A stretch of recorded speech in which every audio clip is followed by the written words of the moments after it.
discuss about next topic of solution chapter, that is concentration.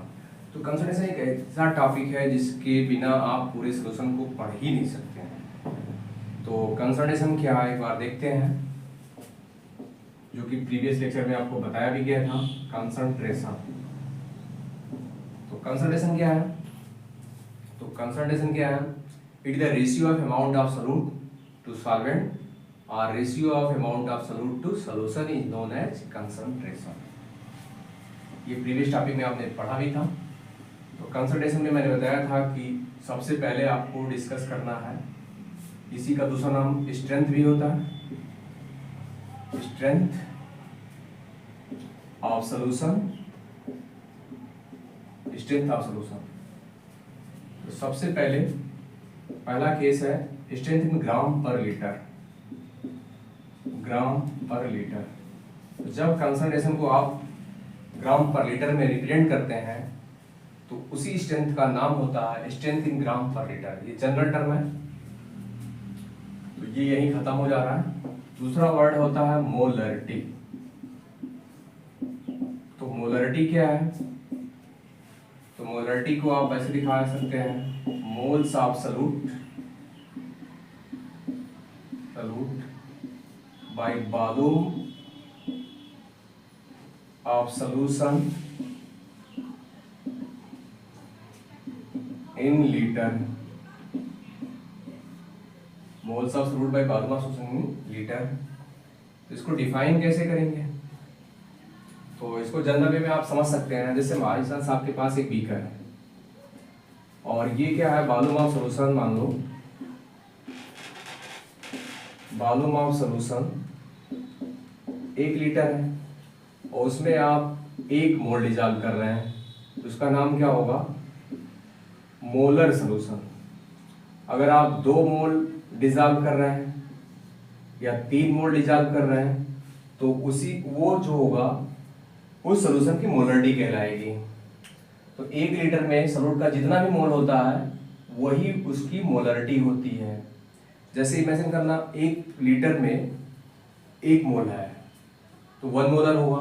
अगर 1 litre में 2 मोल है solute के तो वो 2 मोलर होगा। अगर 1 लीटर ऑफ सॉल्यूशन में जो है 3 मोल है तो वो 3 मोलर होगा। तो इसको डिफाइन भी कर सकते हैं बहुत आराम से। तो total number of moles of solute, total number of moles of solute present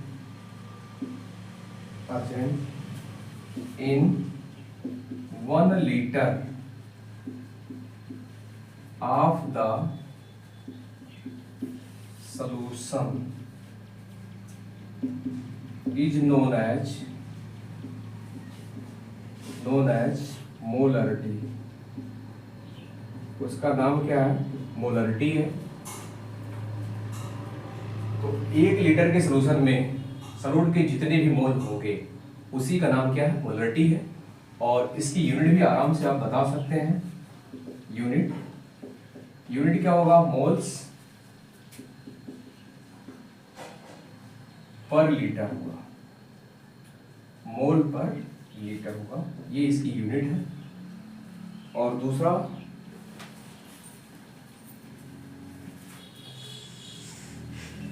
आप देख रहे हैं कि मोलरिटी के फार्मूले में वॉल्यूम टर्म आ रहा है। तो अगर वॉल्यूम का टर्म आ रहा है तो टेम्परेचर डिपेंडेंट होगा, याद रखना। यहाँ नोट करके लिख सकते हैं, the expression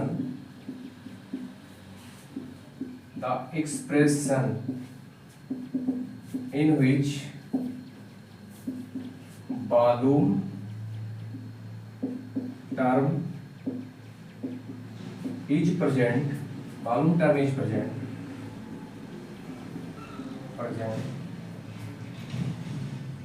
that will depend on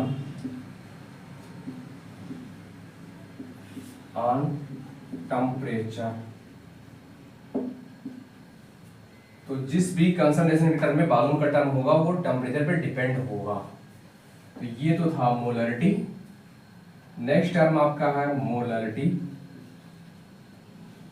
molarity